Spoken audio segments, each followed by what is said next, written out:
இன்னைக்கு மயிலாடுதுறை மாவட்ட ஆட்சியர் அலுவலகத்துல விவசாயிகள் குறை தீர்ப்பு கூட்டம் நடந்தது.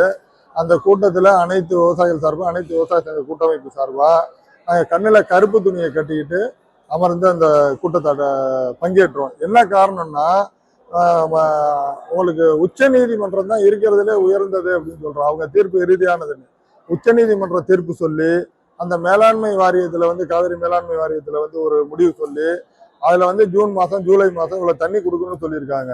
ஆனா எங்கள்கிட்ட தண்ணி இல்லைன்னு சொல்லக்கூடிய அந்த கர்நாடக அரசு அவங்களுக்கு தேவையான குடிநீர் முதற்கொண்டு தண்ணி பயன்படுத்திட்டு தான் இருக்கிறாங்க.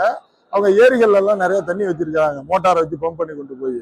அப்ப தமிழ்நாட்டுக்கு குடிக்கனாச்சு குறைந்தபட்ச நீரையாவது திறந்து விட்டு, இப்ப அவங்க 4 டிஎம்சி கொடுக்குறாங்கன்னா அரை டிஎம்சி நாச்சு கொடுக்கறதுக்கு மனசு இல்லாத கர்நாடக அரசை கண்டிக்கும், இதை வேடிக்கை பார்த்துட்டு இருக்கிற மத்திய அரசை கண்டிக்கும். இவ்வளவு பெரிய கொடுமையில மேகதாது அணை கட்டுறதுக்கு சாதகமான பேச்சு ஒரு மத்திய இணையமைச்சர் பேசினதை கண்டிச்சோம். கண்ணில் கருப்பு துணி கட்டி இருந்ததை கேட்டு உட்கார்ந்துருந்தோம். அதே மாதிரி தமிழ்நாடு அரசு வேளாண் கடன் தள்ளுபடினு ஒரு மிகப்பெரிய ஒரு குளறுபடியான அறிவிப்பு அறிவிச்சுது. ஆட்சியாளர்களுக்கு இது சம்பந்தமா தெரியாது. துறை செயலர்களும் அந்த தலைமைச் செயலர் இந்த மாதிரி ஐஏஎஸ் அதிகாரிகள் தவறான வழிகாட்டுதலை பண்ணி அவங்க விவசாயிகள்கிட்ட பெரிய குழப்பத்தை ஏற்படுத்தியிருக்கிறாங்க.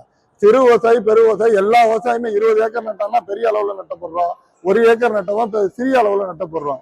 விவசாயம் பண்றதுக்கு இன்னைக்கு யாரு முன்னாடி வராங்க? இருக்கிற ஐஏஎஸ் எல்லாம் எத்தனை ஏக்கர் விவசாயம் பண்றாங்க?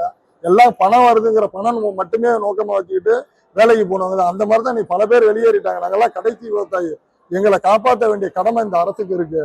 அதனால அனைத்து விவசாயிகள் கடனையும் தள்ளுபடி பண்ணு. ஏன்னா 60-70 ஆண்டு காலமா எங்களுடைய உணவு உற்பத்தி செலவை 600 மடங்கு கூட்டியிருக்கு மத்திய மாநில அரசு.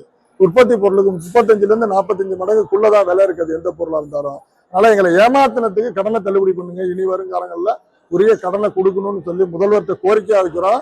இந்த ஐஏஎஸ் ஐபிஎஸ் தலைமைச் செயலர்களை, துறைவாரி செயலர்களை வன்மையா கண்டிச்சுதான் இன்னைக்கு கருப்பு